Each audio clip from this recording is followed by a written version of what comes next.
Welcome to Value-Based Care, Volume 2 Value.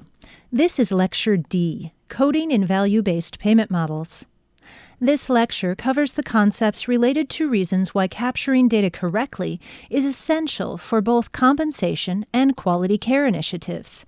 It also discusses the considerations around who enters data and why efficient workflow and use of resources is required. Finally, this lecture discusses the legal and ethical issues related to proper coding. The objective for this lecture is to discuss how proper clinical documentation supports reimbursement for the cost of delivering care. This lecture discusses concepts related to capturing data for healthcare now that most healthcare providers have moved from paper records to electronic health records, or EHRs. We'll explore why it is essential to collect accurate data for both compensation and quality care initiatives. We'll also explore the considerations around who enters data and why efficient workflow and use of resources is required. Finally, we'll explore both the legal and ethical issues related to proper coding. It's important to start with a discussion of why data is important in value-based care. Value-based contracts have elements that require meeting quality standards for the care being delivered. These quality measures are an essential safeguard against attempts to manipulate the system. Healthcare providers could attempt to save money in ways that would result in potentially providing lower quality care. This will be discussed more in Unit 7 when we explore the difference between the HMO and ACO models. To help ensure that there isn't over- or underutilization of healthcare services, accurate measures for care quality are a core element of value-based payment contracts. Quality measures consist of the numerators and denominators necessary to run accurate statistical calculations and are supported by logic. Certified EHRs provide the platform to capture and report on the data used to determine payments based on quality measurements. They do this first by capturing the numerators and denominators properly and accurately, based on the information entered into the patient record. Then they allow the providers to report and the payer organizations to receive reports that accurately reflect changes in the calculated quality measure. These data elements are pre-identified numbers gathered from individual patients. This allows both provider and payer groups to identify overall trends and improvements in patient outcomes, such as improvements in achieving diabetes quality measures. Additional features of Certified Electronic Health Record Technology, or CEHRT, as well as other health IT tools, including data aggregation and population management solutions, enable providers to more accurately see how their patients are doing, both individually and as an attributed or assigned population. This allows providers to identify opportunities to improve quality, such as changing a workflow to include an alert within the EHR to help ensure that all women in a certain age range receive regular cervical cancer screenings, in order to meet a quality measure related to that screening. Beyond the basic principles of coding, the next issue to address concerns coding in a value-based system.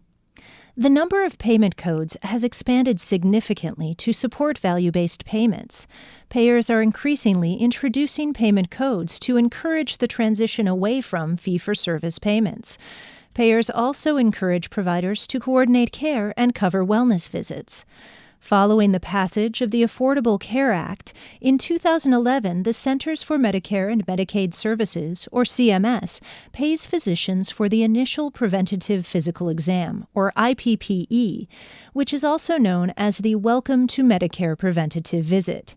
In addition to that initial Medicare visit, Medicare pays for an annual wellness visit, where the provider can do an overall health assessment and document any issues regarding the patient's health. The Affordable Care Act also required commercial plans to cover more preventative services without copays. Covering these services are based on a belief that providing better primary or preventative care consistently will lead to healthier outcomes and produce healthcare savings for both the patient and the payer over time. Another key to controlling costs involves providing payment during transitions of care. These transitions occur when a patient is discharged from a hospital, either to her home or to a nursing home, or when a patient moves between multiple specialists. In the past, there was no payment for managing these transitions.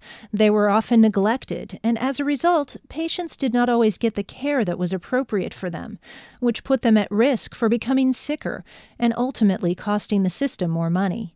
As an acknowledgement of these issues, care transitions are key elements in value-based contracts, and in 2013, CMS introduced codes that allow providers to manage care transitions.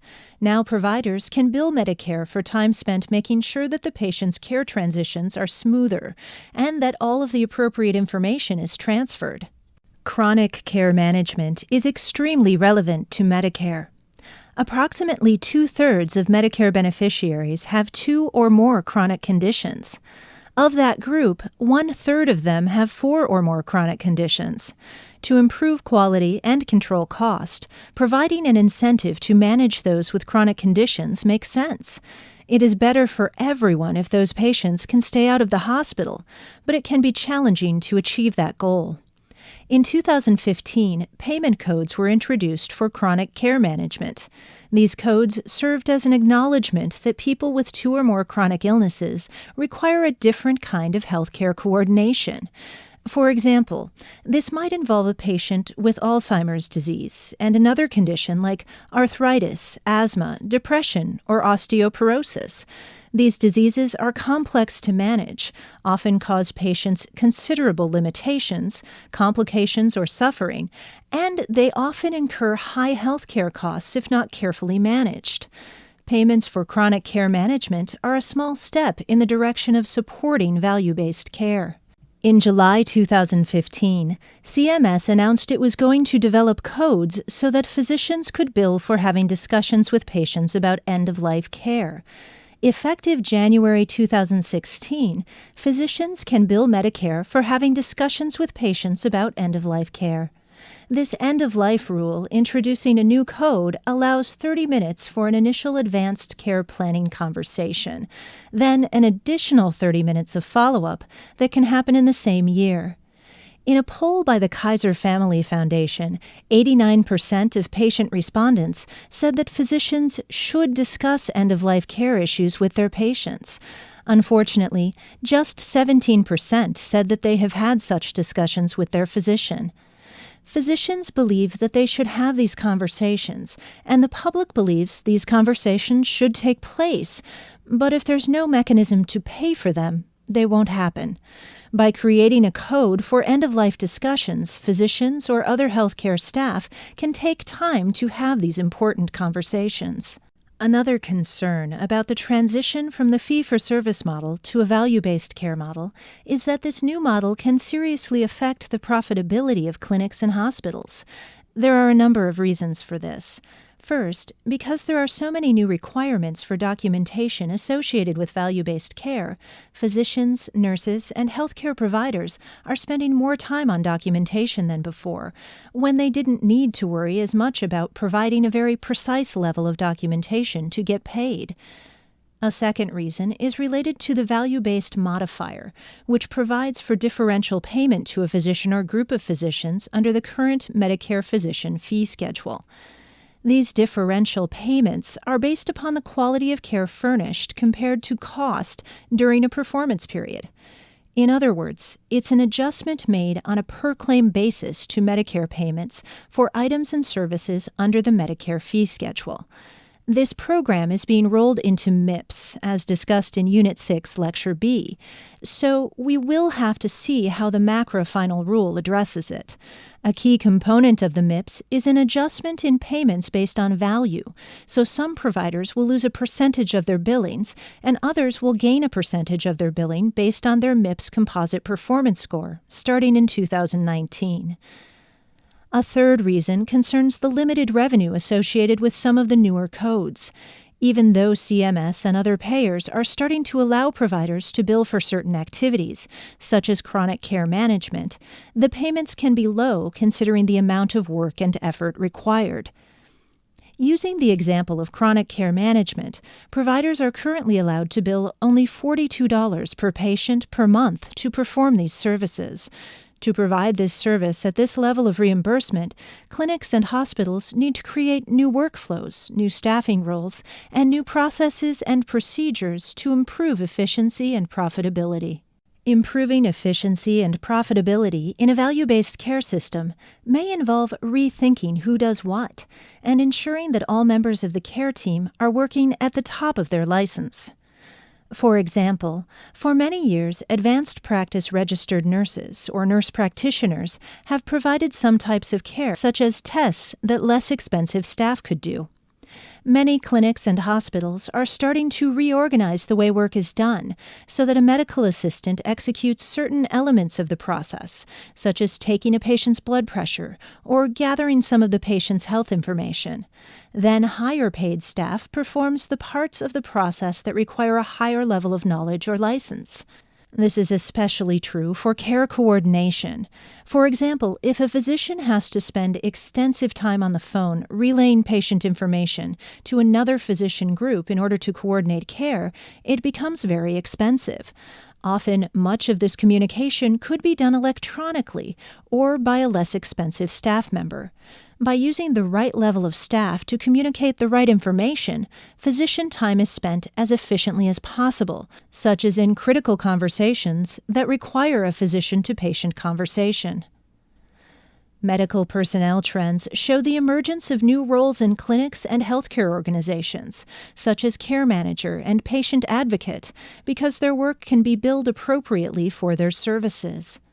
A practice-level modeling study to compare chronic care management delivery approaches indicated that practices that rely on non-physician team members to deliver chronic care management will probably experience a substantial net revenue gain. On the other hand, if they use only physicians to do chronic care management, the study indicated that they would lose revenue.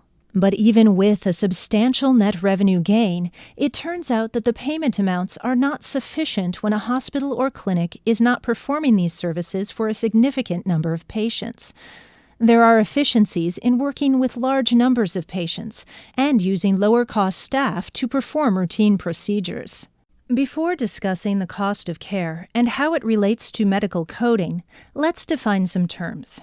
There are two big coding groups utilized by care providers. Current Procedural Terminology, or CPT codes, are a copyrighted set of codes that are used for the billing.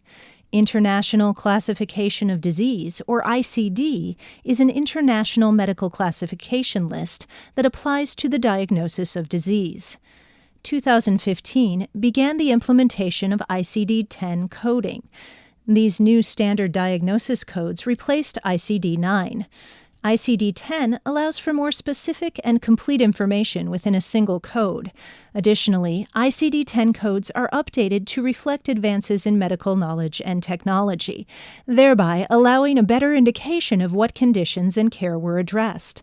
This coding system supports healthcare outcomes by providing the ability for healthcare providers to better link patient needs to the value of the healthcare delivered. These codes also support moving away from paying for activity and moving towards paying for value, which is defined as achieving health outcomes that matter to patients, that is, having longer and healthier lives relative to the cost of achieving those outcomes. In developing systems that measure the value of healthcare, it's very important to segment the information and to make sure that the full story about patients and the care they receive is reported. For example, consider the cost and quality of care that's necessary for a child who has mild asthma and uses an inhaler before he plays sports, and a child who ends up frequently hospitalized because he has severe asthma that is difficult to manage. Both of the children have asthma. However, the health data for each child is very different because one has severe, uncontrolled asthma, while the other has mild, controlled asthma. The new value-based payment models depend on key factors like severity-adjusted data. It's also important to see whether quality initiatives have an impact on a patient or a patient population. Having the ability to tie quality initiatives to the severity of the disease becomes important. Finally, questions about patient safety and the ethical assignment of codes and billing all have to do with understanding not only general information about the patient, but specific information too. The most important thing that ICD-10 codes have done is bring much more granularity to the diagnosis of disease.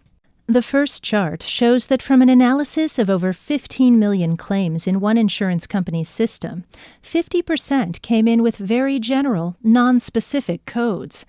Building a learning health system that allows for an understanding of the severity of disease, the types of disease present, and what procedures, medicines, or practices actually help resolve those diseases requires specificity. ICD-10 provides this level of granularity. The second chart shows the old ICD-9 code for angioplasty, or doing a heart procedure to clear out a clot. In ICD-9, there was only one code for angioplasty. Under ICD-10, there are 5 codes, which allow for much greater specificity. For example, we can code whether the stent placed during the angioplasty procedure was a drug-eluting device, that is, a stent that allows additional medicine to the bloodstream, or that it was a standard non-drug-eluting stent. Having the ability to record very specifically what was done facilitates the understanding of the outcomes associated with different forms of devices and different procedures. This is the reason that ICD-10 plays a role in the transition to value-based care. Roles and responsibilities for coding have changed and will continue to change as the U.S. moves to value-based care. Increasingly, the option of health IT and certified electronic health records technology plays a role too. Nonetheless, despite all these new tools and new ways to pay for healthcare, the foundation of any healthcare practice is the accuracy of coding. That process begins with provider documentation. In the world of medicine, the people who are highly skilled and highly trained in diagnosing disease are physicians or advanced practice registered nurses. Coding properly requires clinical knowledge. The responsibility for proper coding of a diagnosis, therefore, starts with the providers. The best practice is for a healthcare provider to learn to effectively use the EHR and to gradually eliminate handwritten notes and even dictation and other systems that require transcription. Any step that moves away from the provider documenting the disease introduces opportunities for mistake. Those should be eliminated. In many practices, this might require some process re-engineering because computerized physician order entry, where the physician documents the diagnosis, has still not been implemented. There needs to be ongoing re-engineering to make sure that coding is done by those who are most responsible. The American Health Information Management Association, or AHIMA, recommends a classic Plan, Do, Study, Act, or PDSA cycle, where initially there is an assessment of the current workflow and map of roles and responsibilities within the clinic or hospital. Then, a future state is designed, with clear indication of where documentation should take place, what should be documented, and by whom. The next step is to set realistic goals for the transition, and then set realistic expectations and guidelines for implementing that new solution. The implementation of electronic health records has created some new issues. Some of these issues are simply associated with not knowing the right way to document what. Some go beyond just documentation and involve potential ethical issues. The ethical issues involve actually trying to defraud a system or a payer in order to get paid for more than what the care team has done. This can involve EHR systems that are programmed to ensure that a procedure is coded at the highest possible level of billing. In fee-for-service systems, the same type of procedure can be billed at a higher level or for more money if the patient is sicker or if more steps were taken in the procedure. Computerized algorithms can be built to monitor a physician's coding behavior. With prompts and alerts, the electronic record system can bring up recommendations to encourage the physician to either do more work so that there is more pay, or to click boxes or select menu items that trigger higher-paying billing codes. This is completely legitimate only if the higher level of care is needed and is provided. On the other hand, when a provider sees a patient who requires a lower level of screening, the EHR can help ensure important steps aren't missed. A classic example would be a mammogram. For certain women, depending on the latest best practice guidelines, the provider might neglect to recommend that they complete this important screening. However, the computer system can prompt the provider to remind the patient of the screening, and the provider clinic who performs the screening is then paid for that screening. This is completely appropriate and is actually a great use of the power of the EHR to make sure that high-quality care is provided. It's also legitimate in cases where providers do procedures but don't remember to document them. A good example of this is a teen clinic that was giving immunizations. It turned out that the billing system required 2 procedures to be clicked, one for doing the exam associated with providing the immunization, and one for giving the immunization. Providers were only clicking the box that indicated they had done the immunization. Thus, they were paid less when it was completely legitimate for them to be paid for the complete value of that visit, which included an exam and then the immunization. In this case, the computer system captured a failure of documentation and reminded the providers to do the right thing. When providers use the copy and paste feature of an EHR, it is called cloning. By using this feature, they don't actually document what they did during an encounter. Instead, they have a block of text they cut from one record and paste into another. This is both unethical and dangerous for patients. One provider pointed out in an article that she had seen these words: "A patient is on day 2 of antibiotics, appears for 5 days in a row in one chart." As she said, "Worse, I've seen my own assessments of a patient's health appear in another physician's notes." These are clearly cases where proper documentation practices were not followed. Failing to document accurately and honestly in an EHR is unethical, and it's obviously dangerous for a patient if her health record includes information that isn't correct. This can result in all sorts of medical errors. It can also be potentially fraudulent if the information pasted in the record causes the provider to be paid for procedures that weren't performed. A second possible misuse of health records is related to the ability of the EHR system to run algorithms, resulting in recommendations regarding additional services that could be attached to other procedures and would allow the provider to get paid more. This is different from the earlier example that showed how the system could help make sure the provider is paid for both the exam and the immunization. This is sometimes called upcoding, and it means using the EHR to charge for services that weren't performed. Obviously, this is fraudulent. A number of studies of billing, particularly hospital billing, have been done and have stoked fears that unethical practices are widespread. When payers saw a big increase in billing shortly after the implementation of EHRs, this also raised a red flag. One assumes that the actual work that went on in the hospital or clinic didn't change that rapidly. This concern rose to the national level after articles appeared documenting this behavior. Secretary of Health and Human Services Kathleen Sebelius and Attorney General Eric Holder released the following statement: "There are troubling indications that some providers are using this technology to game the system, possibly to obtain payments to which they are not entitled." They also point out that false documentation of care is not just bad patient care, it's illegal. Further, one might point out it is also highly unethical. There are recommendations for avoiding misuse. First, an organization needs to make sure that there are policies and procedures in place that explicitly refer to these practices and make it clear that they are wrong. Secondly, training is very important.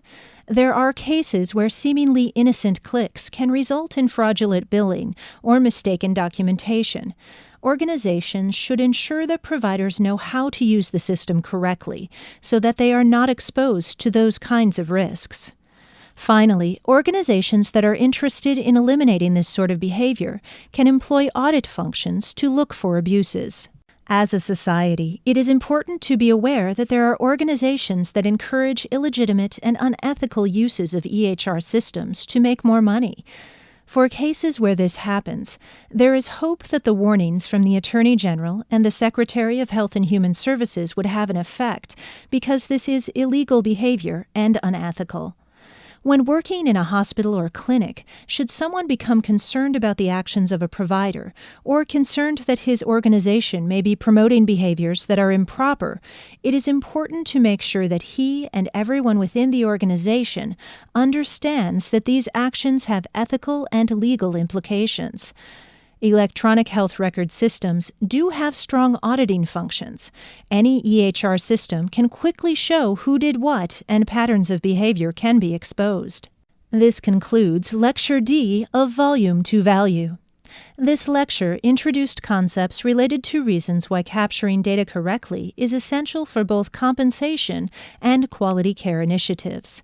This lecture also discussed the considerations around who enters data and why efficient workflow and use of resources is required. Finally, this lecture discussed coding and both the legal and ethical issues related to proper coding.